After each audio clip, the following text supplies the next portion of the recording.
mutum da kuɗi malam. Ya ba su wannan sai dai Allah. Halin mutum da kuɗi malam. Mutuwa ka raba su alaƙanta su da girma malam. Halin mutum da kuɗi malam. Mutum da kuɗi malam.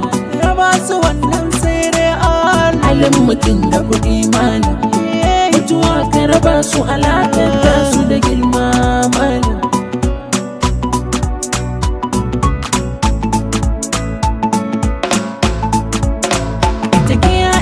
Da uba mace mata da uwa naira sabon da aka yi miki shi suka ni tunani naira naira naira naira naira naira da suna tara kuɗi na ne gida sai su har na aje mata gida akan kuɗi ni da wani ba na faɗa kullum buri na in nemi gurina da safe na ɗauki jaka in ta neman na baka buri na in samu kuɗi ma'auni ruguwa mutum da kuɗi malam.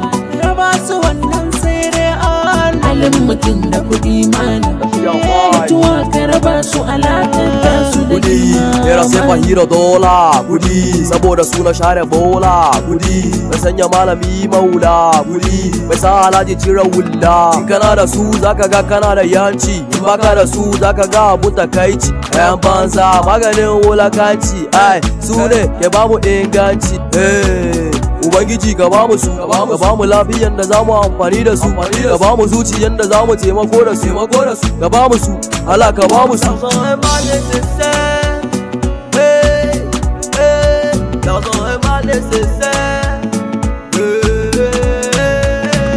Mutum da kuɗi malam.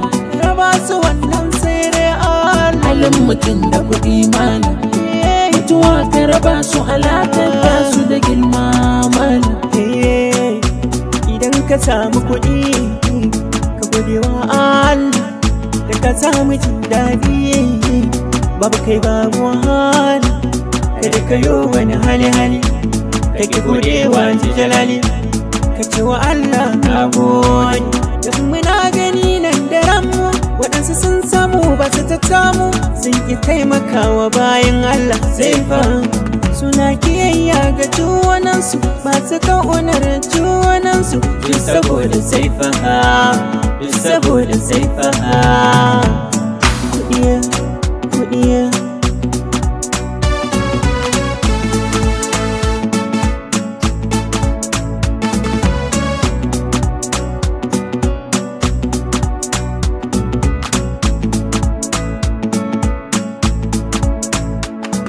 Mutum da kuɗi malam. Halin mutum da kuɗi malam.